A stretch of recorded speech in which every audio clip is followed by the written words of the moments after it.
Dear friends, welcome with this bad weather. Ladies and gentlemen, welcome to our mini symposium. The two lectures today are dedicated to the ritual of food as a preparation process, as a final dish, and as an opportunity for human contact and companionship. The Greek word syndrophikotita, a rebowing, as linguists claim, from the late Latin compagno cum panis, that is bread, indicates the process during which someone eats with others. Just like the word symposium, sympotos, meaning when people get together to drink, discuss, talk. Today, I am particularly pleased to have two syndrophises, companions, by my side.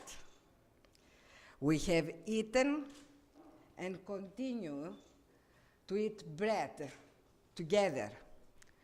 By this, I mean earn our living working together for the advancement of scientific research in Greece. We are all members of the research team of the National Hellenic Research Foundation. Maria Leontsini, Byzantinist, with an international presence in publications and at conferences, a member of the program Everyday Life in Byzantium, has made great contributions to this topic. Today, she will introduce us to new research that has been underway for a few years on Byzantine cuisine. She will show us how the Byzantines themselves depicted their food, wine, and entertainments in literature and art, Basing her lecture on the few known Byzantine recipes, she will speak to us about the effects Anatolian cuisine had on Byzantine cooking. It was only natural that Byzantine cuisine, upholding the tradition of ancient and Roman cooking, should be influenced by the dietary world of the Arabs, along with whatever effects and impacts they had experienced and incorporated from the Near East when it came into contact with them.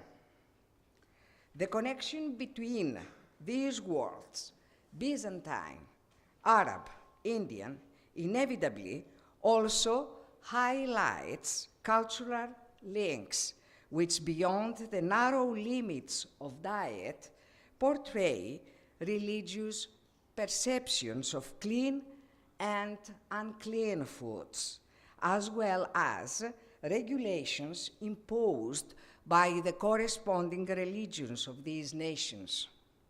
So, diet becomes a testimony that reflects, at the same time, perceptions, world views. After Maria Leontsini, the torch is passed on to Maria-Christina Chatziioanou.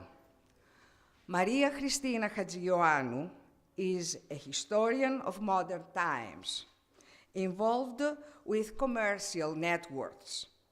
She researches contacts linking the world of producers, middlemen, businessmen, and their interaction with the political, financial, and social environment. Today, she will present dietary habits in the Ottoman Empire of the 19th century as described in the field of observation she has chosen. She selects representatives from 3 different ethno-religious communities from 3 different millets who lived in the capital of the empire. She chooses Andreas Syngros, a businessman. Let me open a parenthesis to tell you that Maria-Christina Chatziioanou, together with the late Professor Alkis Angelou, published and annotated the memoirs of Andreas Syngros, who, at the end of the Crimean War, transferred his business activities to the Greek kingdom. So, the first representative is a Greek, an Orthodox Christian. The second is Camondo, a Jew from the Sephardim community of Istanbul. The ancestral home of the Camondo family is the present-day Kuzey Deniz Saha Komutanlığı at Kashimpasha. And the third representative is a Muslim teacher, Said Bey. So, Maria-Christina Chatziioanou will describe to us the dietary habits of 3 representatives of the bourgeoisie of the 19th century imperial Istanbul. At the same time, she will discuss all the significant points in cooking, namely food or the preparation of their meals, as generally defined by their religious identity and the culture of their millet. But there is another factor worthy of comment which enters the Ottoman world from the mid-19th century. It concerns the invasion and the adaptation of the Western way of life by Ottoman subjects. Dîner, bal, champagne, tailcoats, and crinolines. A sudden change takes place in the hitherto traditional environment of Ottoman society. Imam Baildi and Yalaji Dolmades are no longer considered chic. Comedies such as Malikov by the Constantinopolitan Hurmuzis, Mikhail Hurmuzis, satirize the mimicry prevailing not only in clothing, but also in food. These things and lots more we shall hear about today from my colleagues concerning dietary habits in the Byzantine and Ottoman empires. So I shall stop my little introduction here and immediately head over the floor to Maria Leontsini. Welcome again.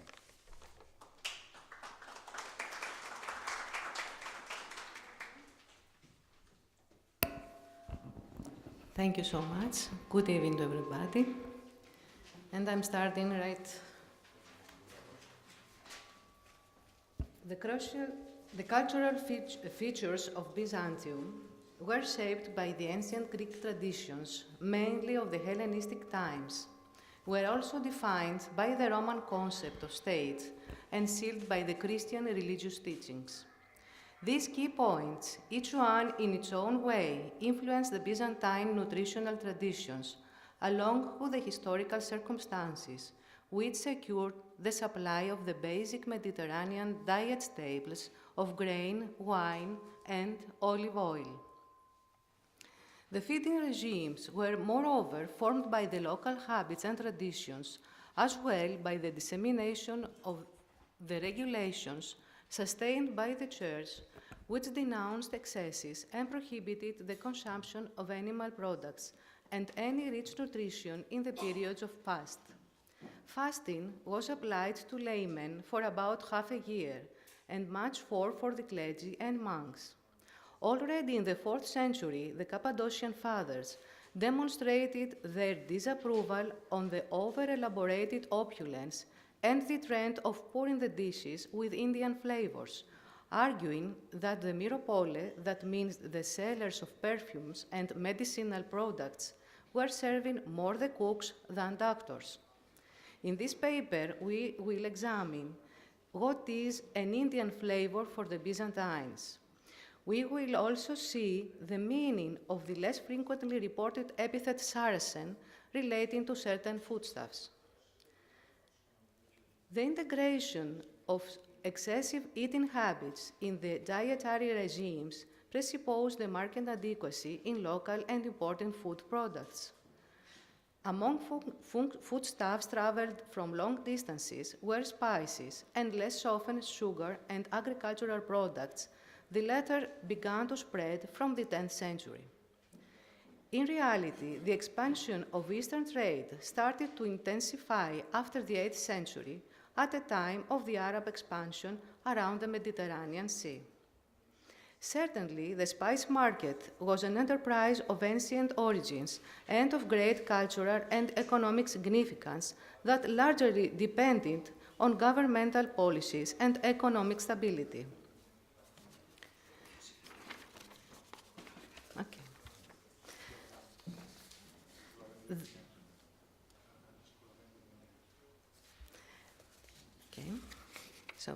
The contacts of the Hellenistic world with the East, besides spices, had made more known some other food products too, like citrons, peaches, and apricots. Spices, however, had been of particular importance since their wider accessibility in the market and had contributed to a further understanding and thus acquaintance with the habits and the dietary standards of the Orient. An illustrated manuscript of the Alexander Romans captures in a miniature a banquet scene with Alexander the Great, summoned to the palace, to the place of honor at the table of the Persian king Darius. The illustrations of this manuscript, which dates back from the middle of 14th century, were created in the imperial environment of Trebizond, which was a significant commercial node for handling Eastern luxury items and expensive food products over time. The city, along other commercial centers of the region of Pontus, became an even more conspicuous place of transportation in the Middle Byzantine period. The coming together around the table of the two great rulers of antiquity reflected the coexistence of Hellenism and the Orient in cultural terms. Considering that the imperial ceremonial table was an important marking of the Byzantine policies, we can understand the symbolism of this depiction even better. The stimulating development of handling luxury goods from the East, which was further increased during the Roman era, is recorded in the Red Sea Periplus, a text compiled in the 1st century. This commercial and travel text was copied again in 10th century, when economic prosperity allowed the development of the intellectual movement that has been paralyzed to the Renaissance. According to the Periplus Maris Erythrae, merchandises were transported through the sailing routes from the Red Sea to the Indian Ocean and vice versa, with stations in the Arabian Peninsula and the western coast of Africa, Ethiopia, the Aksumite Kingdom, and Egypt. With regards to the handling of food products from the Orient, this text mentions grain, sesame oil, rice, and cane sugar. From Arabia, Persia, and Idrosia, were also transported wine, dates, and frankincense. From the ports of Egypt were traded saffron, cyperus, myrrh, storax, and the yellow sweet clover. From Arabia to Egypt, among the traded commodities were aloe, costus, nard, pepper, and malabathron, a cinnamon-like aromatic plant, the leaves of this plant. Rare and expensive varieties of spices and perfumes were handled during the whole Byzantine period, probably in larger quantities than ancient times, initially through the Persian trade, and then, by the commercial movement, developed again even more intense under the control of the Arab Caliphate. To such transactions is referred a legal provision incorporated in the Digest by order of the Emperor Justinian I in the 6th century. Detailed descriptions of the supply of products from the Orient before the Arab conquest are moreover included in the Christian topography of Cosmas and Nicoplevstis, meaning the Indian navigator, dated also in 6th century, but recopied as well in the 9th and 10th centuries. This text elaborates much on the origins of frankincense, cassia, and calamus that came from Ethiopia, and also deals with the harvest of coconuts and pepper in India. Spices and flavors constituted luxuries, and therefore were valuable goods that were exchanged between sovereigns. This is obvious in the case of a request for Indian spices sent by the Arab Khagan to the Byzantine general Priskos. The adversaries had encamped near Tomis, a town on the coast of Black Sea. Priskos was in position to respond by sending pepper, Indian leaf, cassia, and costus. In a recent book by Elias Anagnostakis, this one, has drawn attention to the fact that spices such as ginger, nutmeg, and cinnamon, used unceasingly by the Byzantines, remained outside the daily meals in the medieval West for a long time, regardless whether Anthimos, a Byzantine physician, had recommended to the Franks nard, pepper, and rice while he was in exile at the court of the Ostrogoth Theodoric the Great.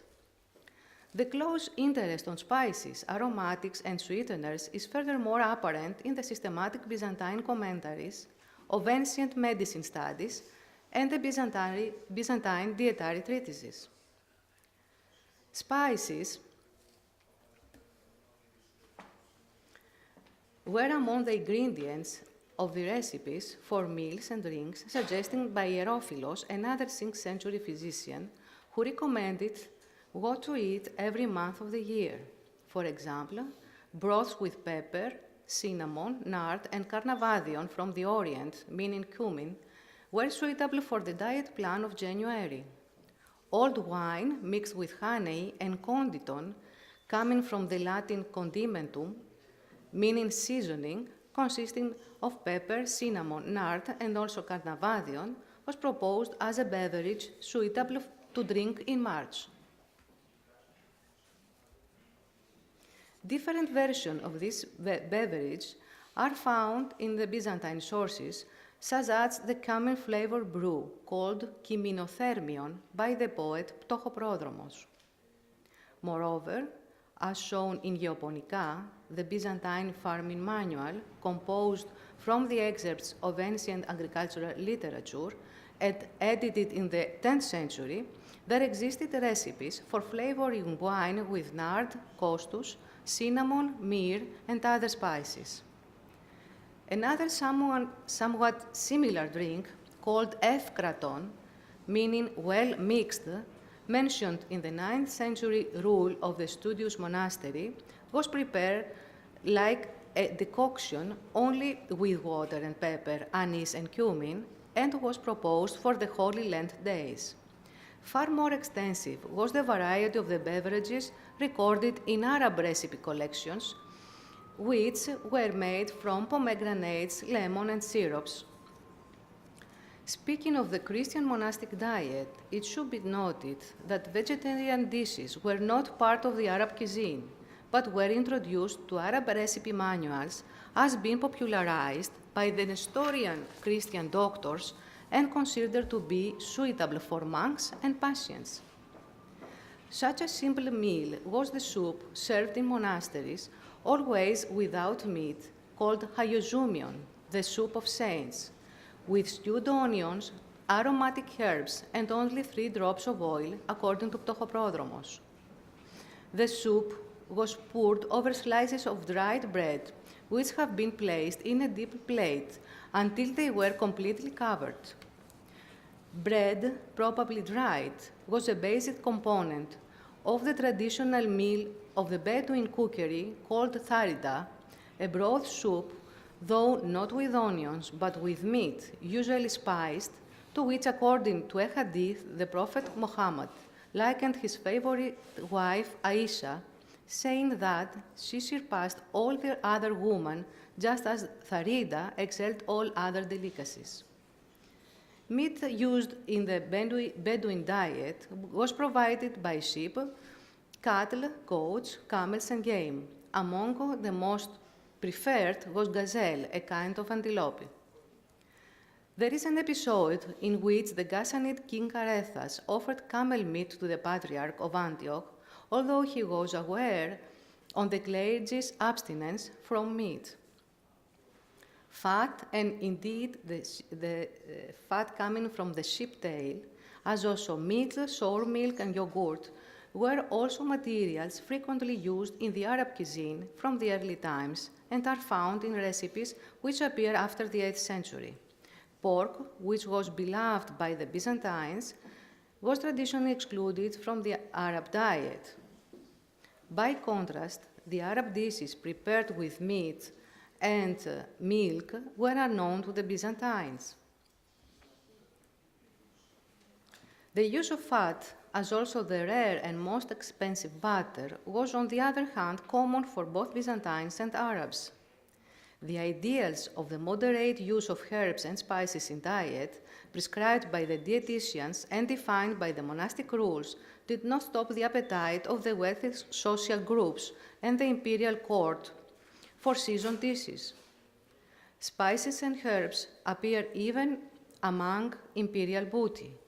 A whole host of flavors and spices, such as aloe, pepper, sugar, and ginger, were found in a seized royal palace of the Persian Empire by the Byzantine Emperor Heraclius in the year 628. The story of this symbolic seizure obviously projected the gustatory range of the Middle East, Persia, and India. This account has been emerged at a time when another narration of Arab origin related to a jar of ginger was sent by the Byzantine emperor as a gift to the Prophet Muhammad, who made all of his companions eat a piece. The legendary nature of those stories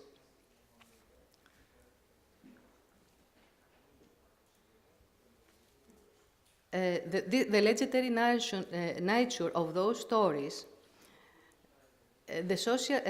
must be another image of the social changes of the 7th century crisis, which not only contributed to the definition of the eating habits, but also altered the mentalities and their projection in the sources.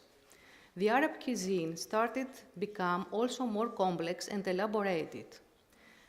Patterns of a similar development can also be traced in the Byzantine cuisine that was tending towards a complexity and luxury in spite of the persistent admonitions for austerity and simplicity taught by the Church. The first Arab cookery books began to appear during the Abbasid dynasty with the intention to present detailed recipes, something which had not occurred in Byzantium.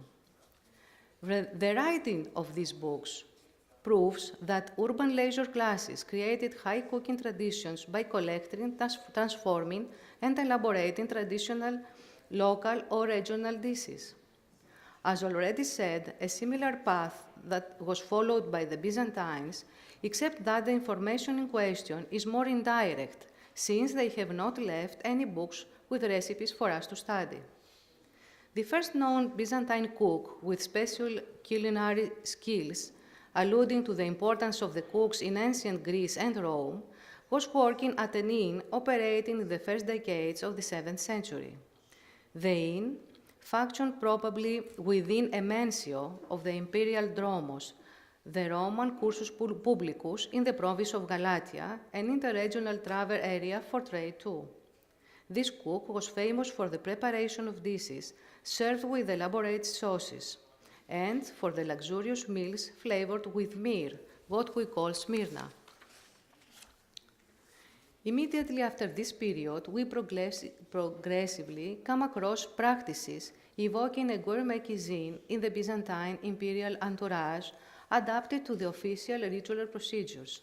Similar was the behavior of the upper classes who considered gastronomy a social convention associated with taste and culture. The hands of skillful cooks who prepared savory sauces were praised by Ignatius the Deacon, an intellectual of the first half of the 9th century, who presented gastronomy as an aesthetic pleasure. The savor of Indian wood was a typical feature of the luxurious abundant delicacies offered at the imperial reception during the traditional feast of Brumalia described by the Emperor Constantine VII. Another emperor of the Macedonian dynasty, Constantine VIII, had become a well-known cook for his proficiency in seasoning and creating delicacies with many colors and pleasantly aromas. The extravagance of a meal with seasonings is also presented as a symbol of the aristocratic way of living by Anna Komnene. Spices and herbs were included in the essential supplies of the imperial expeditionary baggage in 10th century. Pepper, cinnamon, nard, aloe, amber, and musk were reserved to be available in the market of Constantinople exclusively by the druggist perfumers guild called the Mirepsi. According to the 10th century prefect's book, they were the only authorized traders to sell such precious products imported via the region of Pontus, and namely the commercial city of Trebizond. This is not unlikely that the epithet Indian attributed to a cook who served in a household of a Byzantine high official in the 7th century might refer to cooking practices originating from the East, although the designation probably was related to his color, for the source does not convey any further information. The same could be applied to the term Saracen, used as an adjective for food items.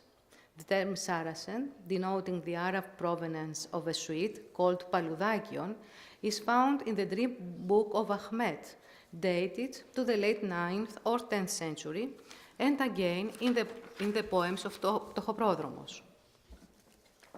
As was rightly proposed by Elias Anagnostakis, it should be identified with the Persian-derived name Faluda, mentioned in the 10th century Arabic cookery book Kitab al-Tabikh, the Book of Dishes, and referred to the sweet meats usually made from ground almonds and sugar. The term Saracen, which also designated a kind of melon in the 11th century Byzantine treatise of Simeon Sith, would refer to an exceptional variety of melon originating from the East, or perhaps this has been the first known reference to the watermelon in the Byzantine sources. So the term Saracen could indicate the origin or the type of certain species, but could again mean dark color or black. It also expressed the idea of luxury, as did the term Indian, or its superlative degree indikotatos, meaning very much Indian, in fact alluding to the idea of exotism, according to the known scholar Mikhail Pselos. The Arab gastronomy textbooks, on the other hand, dated after the 10th century, offer some glimpses into plates called al-rum, either referring to a specific mode of drying or cooking meat, or simply designating the place of descent of saffron and myrtle. There are also some allusions on a liquid sauce called mouri and, in one occasion, Byzantine mouri, proposed to be developed from the ancient Mediterranean brine sources, which may be a mispronunciation of the Greek word almiros, which means brine and perhaps supposes a dressing like gyros. Besides, the Arab culinary manuals often refer to sugar, called sahar, and rice, products that became more common in the Eastern diet already in the Abbasid period. Both were rather rare in Byzantium and listed among the supplies carried in the already referred imperial expeditionary baggage. They are also found in the supply directory of the Typikon, the statute of the monastery of Christ Pantocrator, built by the Emperor John II Komnenos. It is obvious that they were used in an imperial context more for pharmaceutical and medicinal uses and less for culinary and or confectionery purposes. There is, nevertheless, a comprehensive reference in Simeon's treatise of a preparation from milk, rice, and sugar, which appears to have digestive virtues and corresponds to a similar Arab creamy dessert made with butter and sprinkled with cinnamon, ginger, or mastic. According to the Arab cookery books, such sweet custards were eaten separately, but often were used in the preparation of dishes with meat within the framework of an aristocratic cuisine. Moreover, rice, spiced with honey, appears in the ptochoprodromic poems as a desired dish and as a food of wealthy monks. It seems, therefore, that there was a parallel and gradual change in eating habits, both in Byzantium and the Arab world. The exchanges and trade with the East enriched Byzantine cuisine. Staple foods such as oil and wine were more important to the Byzantines. The former was rarely mentioned in the Arab recipes due to its limited agricultural production. The second, like also pork, was excluded from the Arab diet according to the religious rules. However, the pretension for the well-seasoned food and the love for sweets by both Arabs and Byzantines brought spices and sugar one step closer to the flavors that we know until today.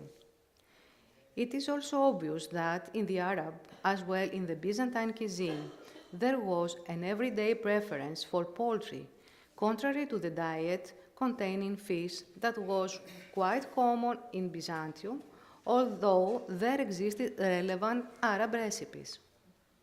With this observation, I conclude my presentation, proposing some imaginary glimpses of poultry cooked in a variety of nuts, almonds, peanuts, pistachio, as well fruit, and many aromatic spices appearing often in Arab recipes, along with the redolence of a stuffed chicken with almonds and pieces of dough, which was presented as a feast of aesthetic delight by the 12th century scholar, the Bishop of Thessaloniki Eustathios. Thank you.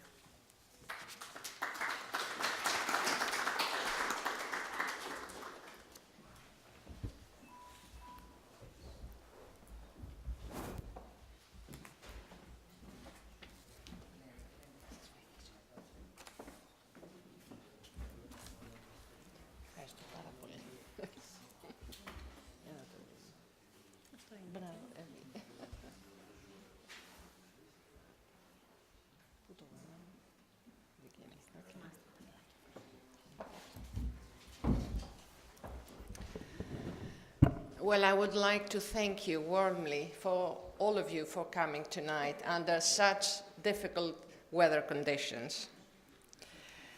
So now we will move on to the Levant, to the Bourgeois from the Levant.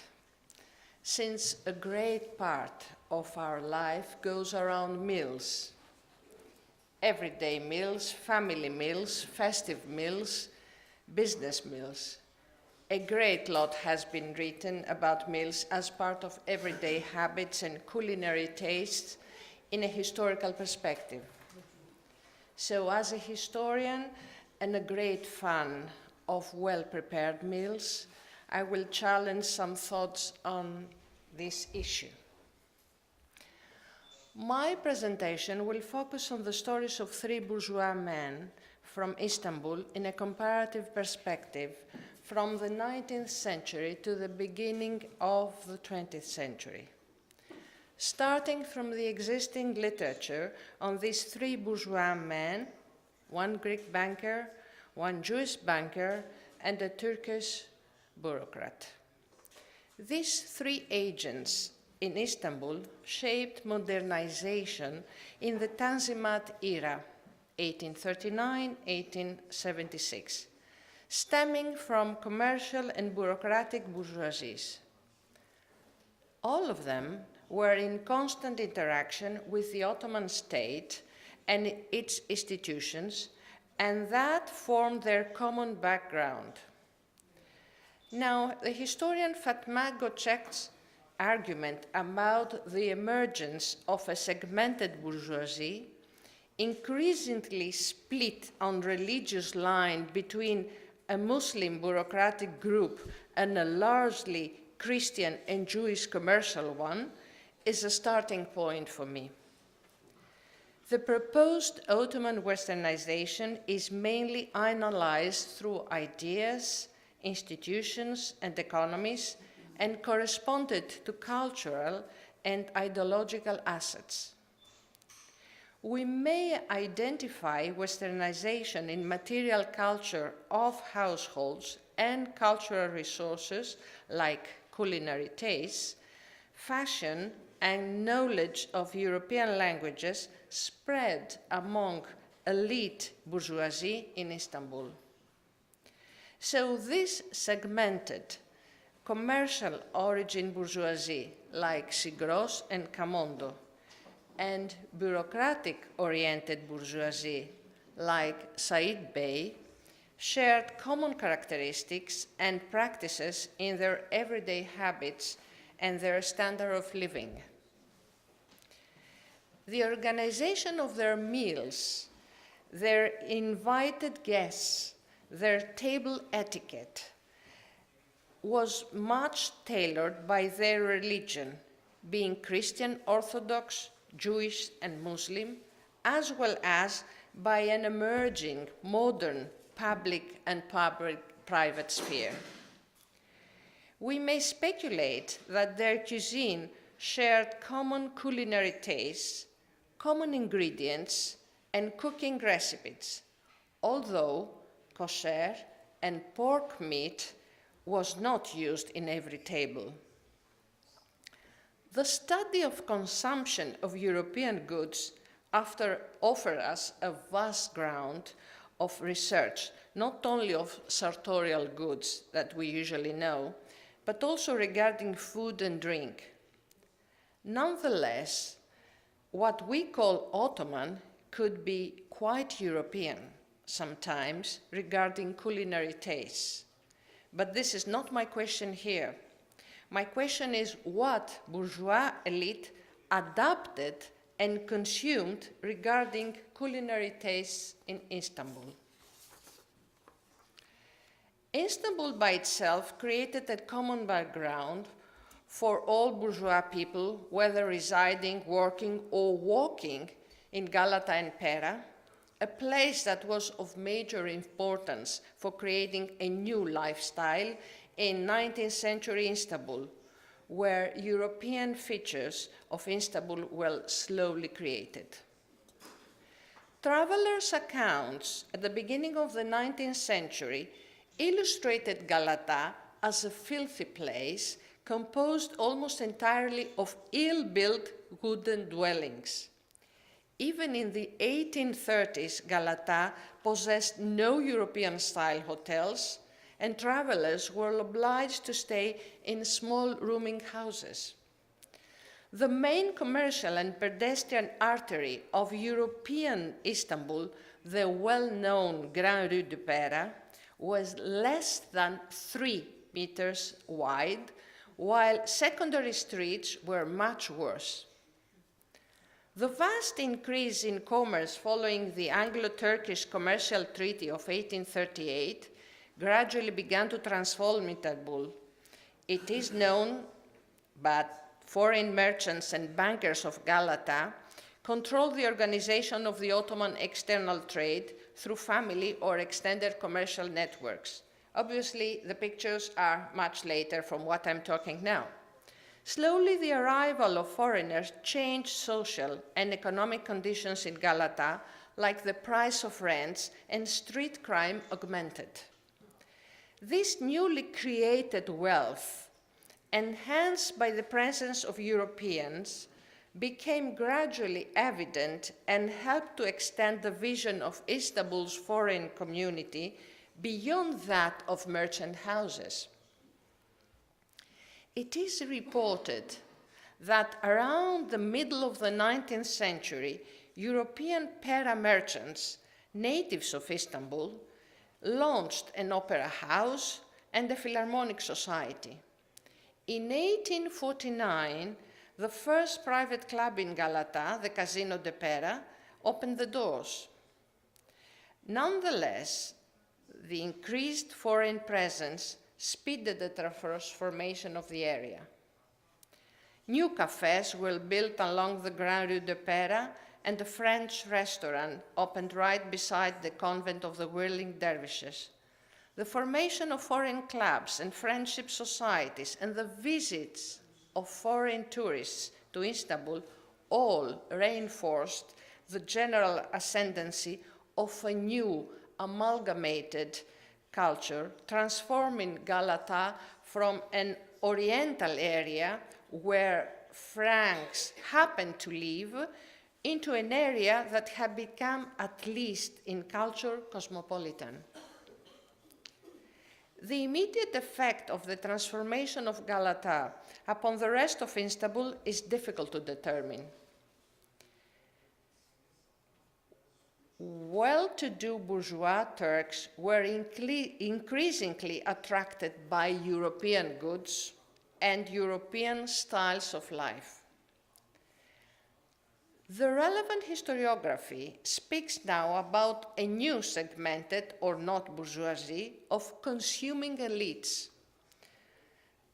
Social strata of Christian, Jewish, and Muslim origin that were closely connected to the Ottoman state, being merchants, financiers, or interpreters and bureaucrats, who were interconnected by consuming habits, culinary habits included. That created a new life in Galata, a new lifestyle. Still, there was definitely one dividing line in food and drink consumption, like kosher, Ramadan, Christian fasting days. And it was in their agents' choice to follow, to ignore secretly, or to adopt. Now, my first témoignage is Andreas Syngros.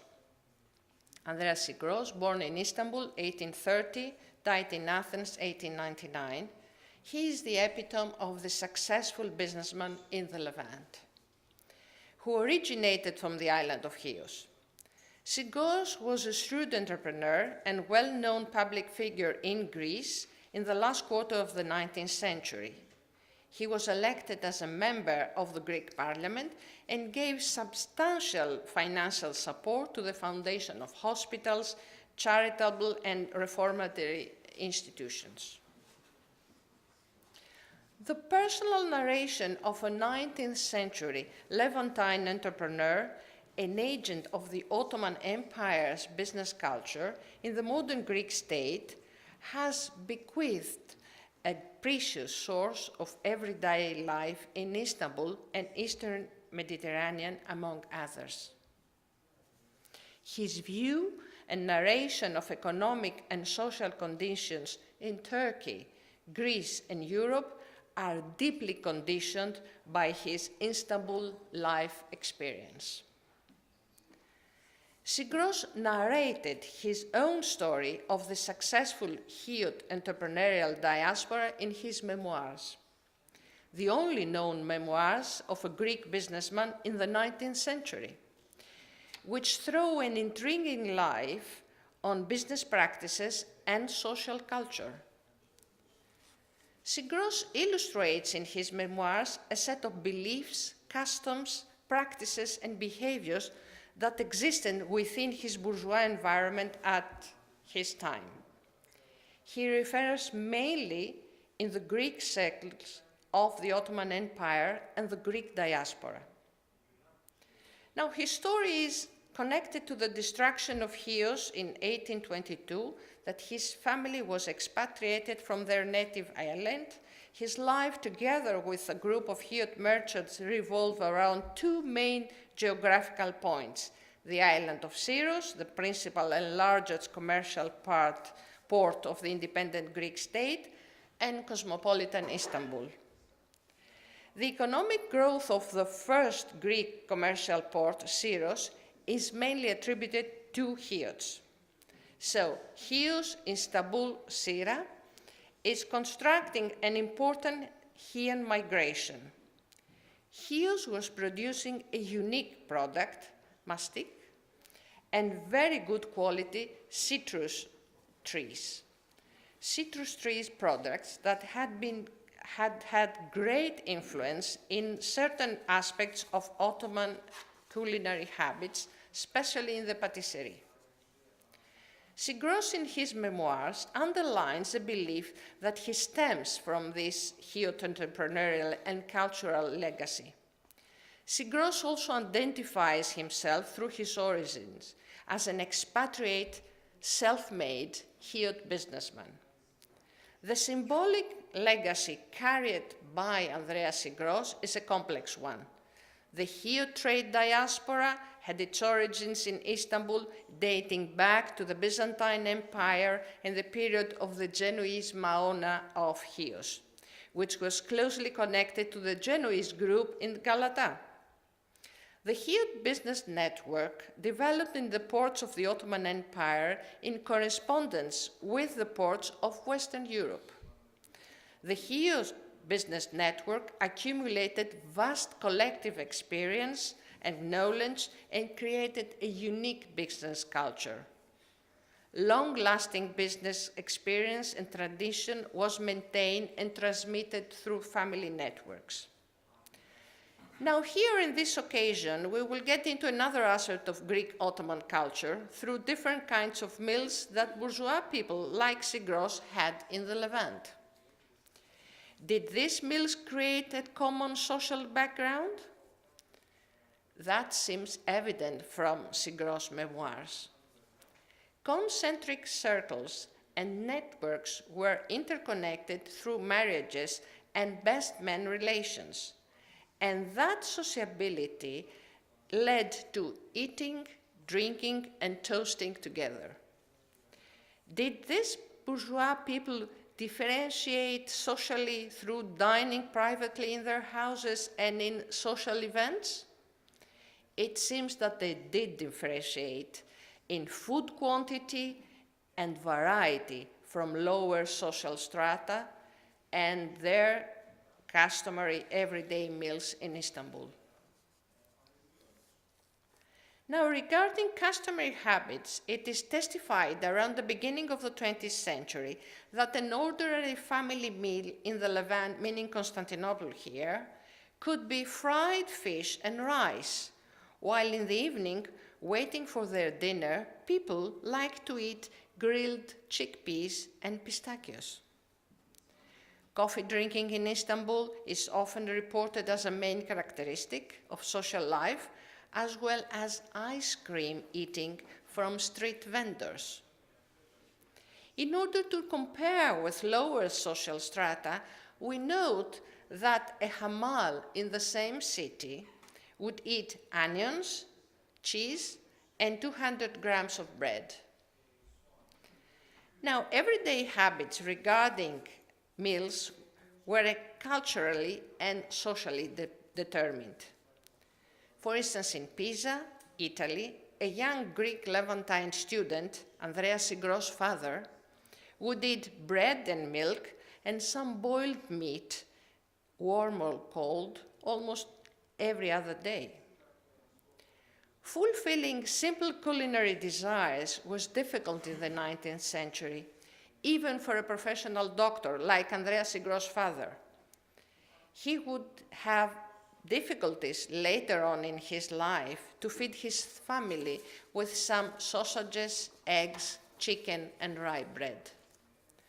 Social stratification could be observed in huge circles residing in Kurtuluş, formerly known as Tatavla, in Istanbul. In 1831, when Syngros' family was obliged to expatriate and move to the Aegean Islands. There, in the islands of Andros, we get to know Ottoman Greek customs through their festive meals, like wedding banquets, where 4 or 5 different kinds of fish, differently cooked, were served, together with 5 or 6 differently cooked meat plates, not beef, but roasted pork, various kinds of poultry, game, and finally, desserts based on milk were served in these banquets. Red wines were offered, and sweet-smelling white wines were served mostly for the ladies, red for the men, white for the ladies. The ritual etiquette in these banquets, accompanied by toast and dancing, is vividly depicted in Syngros' memoirs as a nostalgic memory of his childhood. A well-known memory tract from other bourgeois examples depicted through food variety, colors, and odors. Memory through tastes often refers to childhood, and Syngros makes no exception to retrieve his childhood in the 1840s, recollecting the satisfaction he got by drinking chocolate for the first time in the age of 12 or 13. Eating fish, as it's mentioned before in Istanbul, was also common in the Aegean island of Syros, but in small quantities, being expensive as mullets, red snappers, or inexpensive small fried fish. Small quantities of red caviar coming from the Black Sea would be consumed in fasting Orthodox days. Consuming dried or fresh nuts with wine was another habit in Greek Orthodox circles of Smyrna, a variation of the Ottoman consumption of nuts.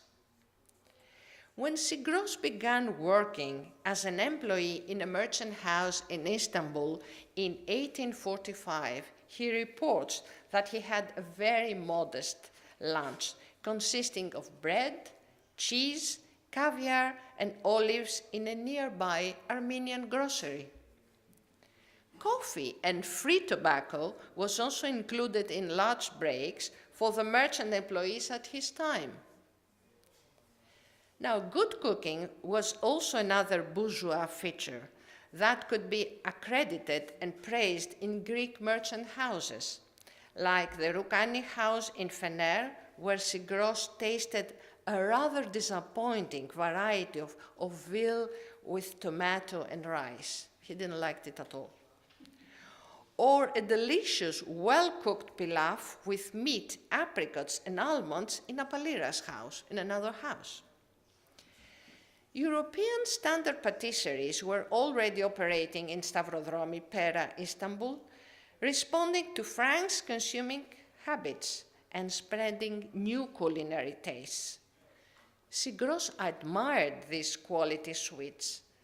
Definitely they were of higher standard than those that he had tasted in the island of Syros. It was there, in the area around the church of Saint Antoine, where Catholic people gathered, exposing a new style of life to admire, to imitate, to adapt. Now, gambling in Catholic houses was another evening attraction, part of leisure time in Istanbul, where Turkish sweets were served like baklava, halva, and sweet bread rolls. Syngros joined these evenings, bringing and offering his mother cookies from Chios. Social interaction of Western style in Stavrodromi and Tatavla is explicitly described by Syngros in his memoirs. Affluent merchants and bankers, together with diplomats, were raising social standards in evening entertainments where women dressed in a semi-European style, together with Ottoman and not Ottoman men, met in candle-lit houses to chat, gamble, dance, flirt, and sing. In 1850s time in Istanbul ran a la turca and began in these social gatherings with sweets, coffee, and syrups, and end up around midnight with oriental sweets, baklava, served with raki.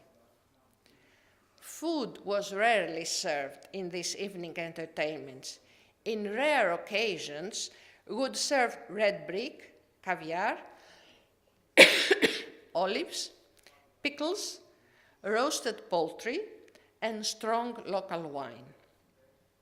Of course, coffee drinking in precious cups and smoking with precious pipes was another Oriental characteristic that intermingled with other European habits in these evening social gatherings where Greek, Turkish, Armenian, and French were the languages of communication. In Kumkapı, in the Armenian district of Istanbul, food in an Ottoman Armenian house is described by Syngros there. Just a moment, sorry.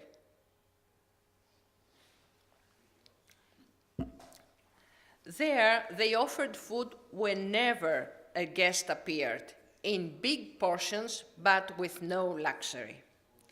Eating without forks and knives seemed quite astonishing for Syngros, who was embarrassed when a young Armenian lady offered him in the mouth a bowl of rice prepared with her hand as a gesture of hospitality. This Armenian lady had a French tutor and was desperate to get into the modern world of socializing, but in her way. These mixed cultural features in socializing, as reported by Andreas Syngros around the middle of the 19th century, form a canvas for the formation of the cosmopolitan identities in Istanbul. Now, my second témoignage is Abraham Camondo. The Camondo saga in Istanbul begins with Abraham Salomon Camondo, a 1780-1873, his wife Clara Levy, and his son Salmon Raphael. It was a Jewish family of Sephardic origin with Austro-Hungarian nationality at the beginning. Their main economic activity in Istanbul was directed to finance, mainly with the creation of the Bank Isaac Camondo and Company, and as private bankers to Pashas. The family accumulated big real estate property in Galata. Abraham Camondo expanded his family assets in 1830s. Dr. Laurence Baruch, in her doctoral thesis, reveals a real estate empire with a first nucleus of 23 items of property. The Camondo was a Jewish family with strong imperial and political affiliations in the Ottoman state. Abraham Solomon Camondo was a philanthropist who financed synagogues, Jewish schools introducing Turk and French language, and social welfare institutions. In 1866, Abraham Camondo left his business to his grandson, and in the next year, the Camondo established themselves in Paris, while they had already changed to Italian nationality after the Italian liberation. In 1873, Abraham Camondo, the patriarch of the family, died, and as a last liaison with Istanbul, he was brought back from Paris and he was buried in the Jewish cemetery in Istanbul. From the end of the 19th century, the Camondo family members acquiring big wealth from banking activity in Paris and were nicknamed the Rothschilds of the East, while slowly acquired French nationality and French tastes and culture. Still, they continued to expand their real estate property in Istanbul till late 19th century, and the Bank Istanbul office was closed in 1894. Although Abraham Camondo was the biggest landowner in the Europeanized commercial district of Galata, we have no evidence of his culinary tastes. But we do have the description in German language of the table of Camondo in Istanbul during a Passover dinner in the middle of the 19th century. None from the festive dishes is illustrated in this accurate description, only the candles and Easter breads. Is this symptomatic, or is part of a negative approach to pleasures of eating? On the other hand, an accurate description of the people participating in this family festive meal is given. One common characteristic that corresponds to Syngros' autobiographical description about socializing meals in Istanbul on the same more or less period of time is smoking after dinner with precious pipes, both for men and women. Here is the description. I quote, "The first night of the feast of Easter I spent with the family of wealthy Jewish merchants of the East, Mr. Camondo, which they call Rothschild of the East. A long table was laid with expensive silver vases, gleaming golden cups, and equally heavy platters and dishes. In the middle stood a tall container with 3 Easter breads, covered with a green damask cover with rich gold embroidering. 100 candles shone through silver and gold candlesticks. 4 generations sat in the table. The patriarch of the house, with colored silk clothes, was sitting on a throne with a purple and gold drapery. To the right stood his sons, to the left 3 daughters. In front of him stood an impressive number of children, grandchildren. In one corner of the large hall, with expensive carpets, lonely sat the mother of these children, grandchildren, and great-grandchildren, in a luxurious divan. The old lady had lost her sight and was not sitting at the table because she needed special services." Now, Abraham Camondo was deeply immersed in Ottoman habits, and it's not accidental that he was buried back in Hashköy, Istanbul. An Austrian nationality, Jewish financier banker who created myth and history through his life. An important source of its time published around the middle of the 19th century, the work of a Greek intellectual, Skarlatos-Vizantios, reports that Jewish people in Istanbul, everyday people, were mainly merchants but had a social stereotype, Camondo and Rothschild. Continuing on social stereotypes, Vizantios was questioning how Jewish cuisine, despite its clean aspect, could be challenging and tasteful since it had no butter, no oil, no lamb, no game, no shellfish, and beef cut in the kosher way end up to be no meat. If we accept that some Jewish bourgeois people were forming the most segregated group in Istanbul due to religious reasons, then their culinary habits and tastes would be the most resistant to adaptations and cosmopolitan features which were to be found later on in time. Of course, we cannot cross-check Byzantium's comments on Jewish culinary habits in Istanbul, but it seems that they were much more limited than Orthodox and Armenians because of their respective religious constrictions. Now, my third témoignage is Mehmed Said Bey. Mehmed Said Bey was born and died in Istanbul, 1865, 1928. He was a graduate of the Imperial School, today Galata High School. He was an Ottoman teacher and bureaucrat born in Istanbul. He is an agent of modernization in Istanbul, combining Westernization with an Ottoman identity.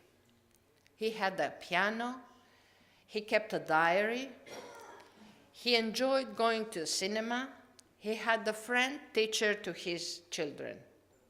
He was not an entrepreneur, not a politician, he was not an artist, he was an Istanbulite bourgeois who left behind numerous written and photographic documents kept by his family. A very good exhibition was in the Salt last year about this family. From his personal diaries, we know his personal and family preferences, how much he was spending for clothing, smoking, eating, and drinking raki outside his house in restaurants. He was frequenting the pastry shop in Pera. He was buying candies for his children. He traveled in Europe and measured time a la turca. Finally, his obituary in the Istanbul newspaper Zon Saat gave details of his personal and public life. I quote, "He spoke excellent French and was well versed in Western manners, and he was exceedingly courteous and much liked by all his associates." So all private and public written evidence show an Istanbulite that enjoyed the social and economic conditions of the previous Tanzimat reforms.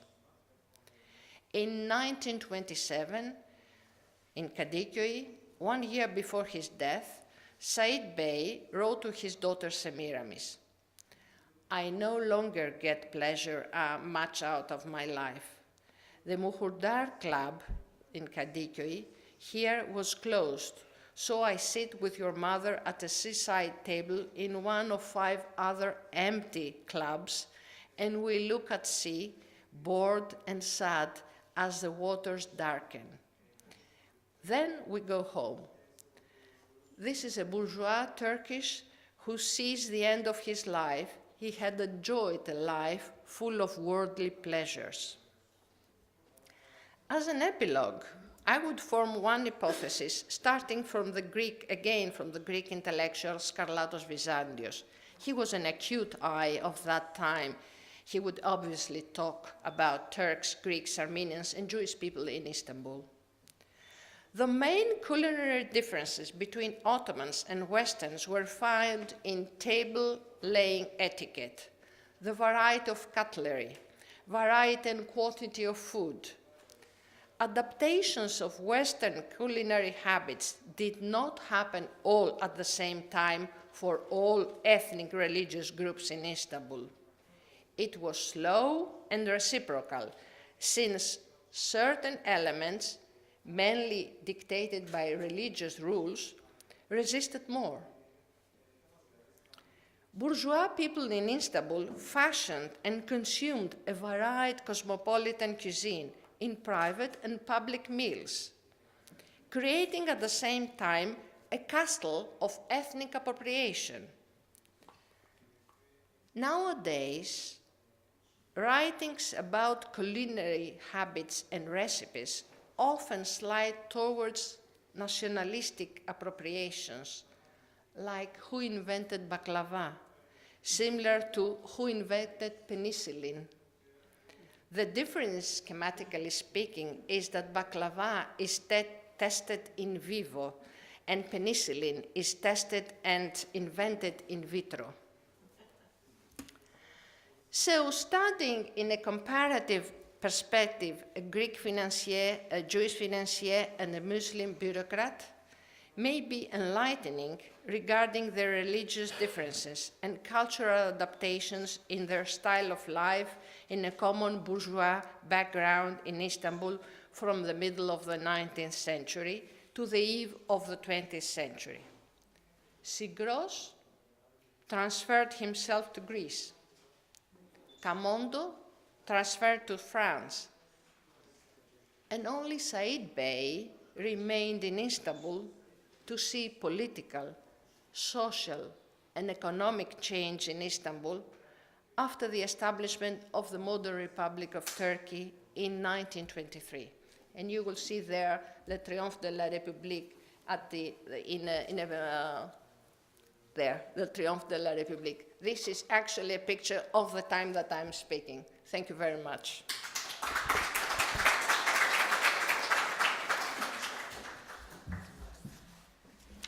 Dear colleagues, thank you very much for your presentations. And now we enter the second chapter of our symposium, that means the discussion. We have a half an hour to discuss, to pose our questions. Yeah.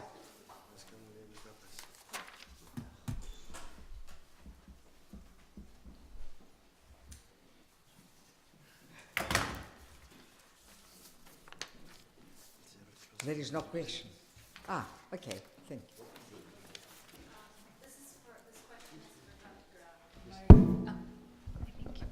Hi, this question is for Dr. Maria-Christina.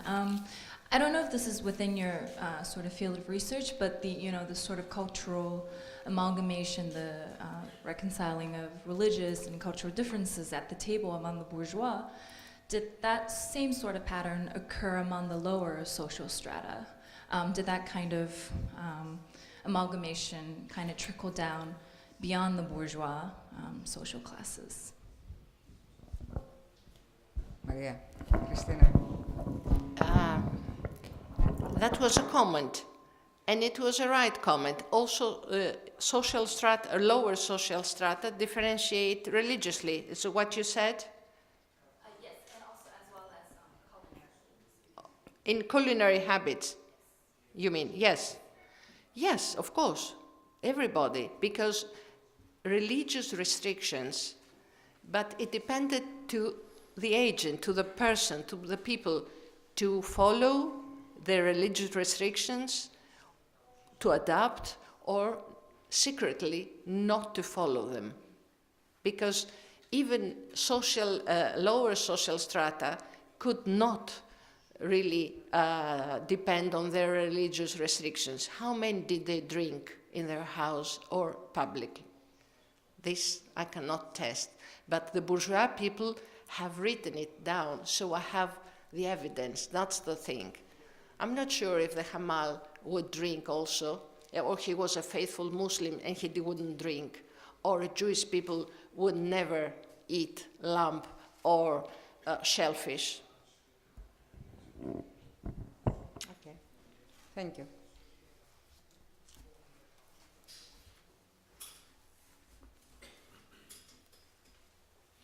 Musa Bey.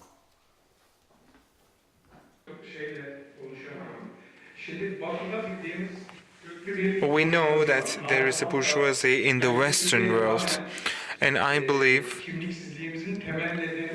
the main reason for lack of identity of ours is that we don't have a rooted bourgeoisie.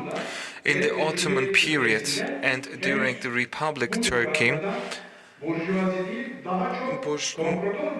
not bourgeoisie but comprador bourgeoisie is present, I think. So, do you agree with me? I mean, the bourgeoisie of the Western world and the bourgeoisie of Turkey. Can you compare between that? If I can compare, it's the same question that we have also for the Greek Do we have a Greek bourgeoisie? A Greek Ottoman bourgeoisie? Of course, different states have seen the evolution in different times of their bourgeoisie, ethnic bourgeoisies. For instance, French bourgeoisie, English bourgeoisie, they are different in time from the Greek or the Istanbuliot bourgeoisie. If there was not, I'm not sure that I cannot tell you. I can tell you that it was a later one, because Said Bey is a bourgeois. And like Said Bey, there are so many others. Of course, they have different characteristics. And what is important that I'm saying here, it's not only their economic characteristics, which we know, it's also consuming habits. And we can't really describe someone as a bourgeois by his consuming habits. So yes, there was an Istanbuliot bourgeoisie, like there was a Greek bourgeoisie.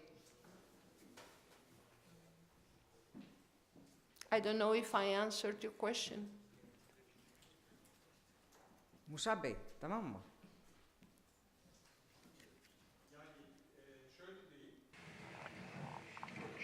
Şöyle söyleyeyim. Well, let me put it this way. Burjuvazi, batıda sadece uçağı olan, malı olan, çok güzel yemek yiyen, havyar yiyen tipleme değil aslında. Bourgeoisie is actually not something in the West, a person who owns a plane or who eats very well, who eats caviar, but the person who has the identity, who safeguards the identity of that country, who establishes the museums. Not a person who owns a plane or an aircraft, but Bunu metafor olarak koymanızı düşünüyorum. I think you can consider it as a metaphor, but in our country, while there is a bourgeoisie history of 500 years in West, we don't have that. Of course, I cannot make an evaluation based on Greece, but in our country, Burjuvazi yeme içme lügatını dahi oluşturamamış. bourgeoisie Mesela diyelim ki has not yet established their eating habits. For example, they do not safeguard their own painter while safeguarding Dali, or they have an exhibition of Picasso in our country. They publicize that, but they do not care about their own values. If this is named bourgeoisie, it's okay for me as well. Okay, you're right. So I understand very well what you said now. But I do believe that there is a bourgeoisie always. Yes, it's different, and it has not this tradition behind, but still, slowly, we create our own bourgeoisie. It's different. Slowly, you will have collectors, and you have collectors in Greece. You have collectors in Istanbul, collectors of precious things and of paintings and all these things. Of course, they are much less in numbers. The numbers are small, but this is historical explanation. You're right, and it's for us historians to explain why it was late here and why it was much earlier there. Of course, it's economic reasons behind that. As an economic historian, I have to confess that it's economy behind that. Economy that really nurtures, cultivates culture and social habits. Teşekkür ederim. May I say something on it, if I may, for the first time? Yeah, if I understood well, Musa Bey asked something essential. Yes, there is a big difference between the West society and Ottoman society or any Balkan society. We don't have bourgeoisie as a social strata as bourgeoisie in West, in Europe. We have some rich men with some characteristics of bourgeois life. Tamam mı? Anladın mı şimdi?